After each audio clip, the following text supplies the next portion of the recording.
the 28th of August 2025. At dawn, Kaechon trembled under a storm of shadows. 100 suicide drones, each born from smuggled scraps, raced into the sky.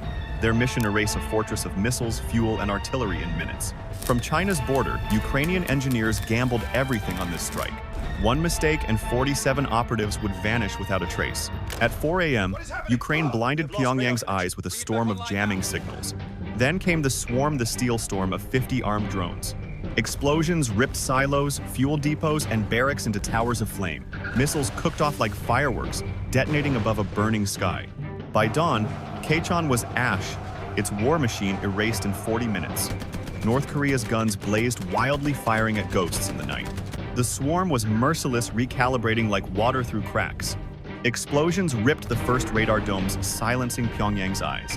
Missile launchers toppled, twisted into scrap by precision blasts. Barracks burned soldiers, scattered in fire and smoke. Ammunition depots erupted 40,000 shells in one instant. In just minutes, $750 million in defenses lay in ruins. Ukraine's commanders exchanged silent glances. History was unfolding. With 7 minutes left, the strike turned toward the enemy's lifeblood. Fuel depots ignited, 90,000 gallons exploding like a false dawn. Inside the missile hangar, 60 warheads cooked off in chaos. Explosions echoed like earthquakes, tearing the night apart. Then came the ammunition stockpile, 12,000 shells erased. The ground shook violently. Kaechon vanished beneath fire and smoke.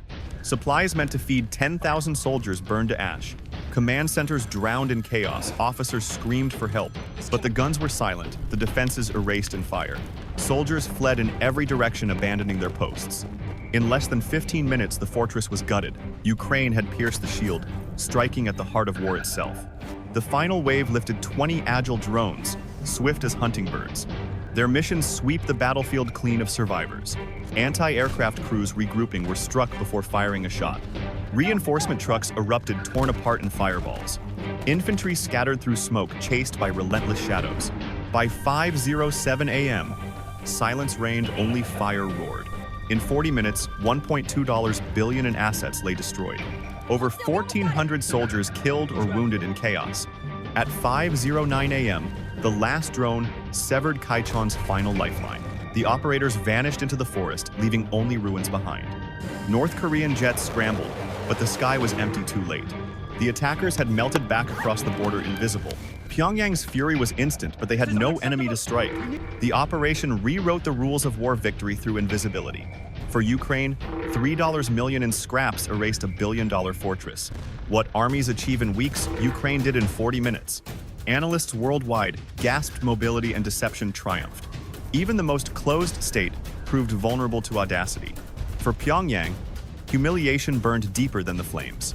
For Kyiv, the message was clear: courage could level any battlefield. The shockwave spread far beyond East Asia.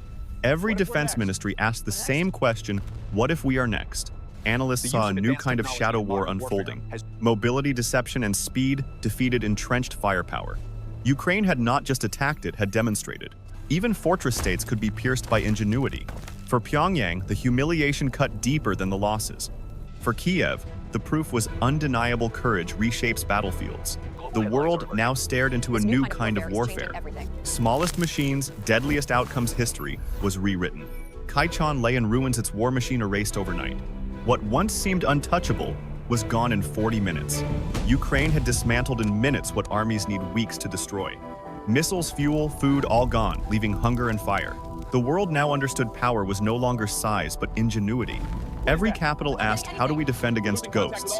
Ukraine had shown a warning, not just a strike. It was not just destruction, but demonstration. The smallest machines now carried the deadliest outcomes. History had turned a page in the dead of night. Ukraine had written that page in fire and ingenuity. The shadow war had only just begun. From Kaechon to the world, a new era of warfare loomed. No fortress was safe, no shield unbroken. The age of shadows had dawned upon us all. The question remained: who will be next? This was not the end, but the opening act. The shadow war was here, and history would never be the same.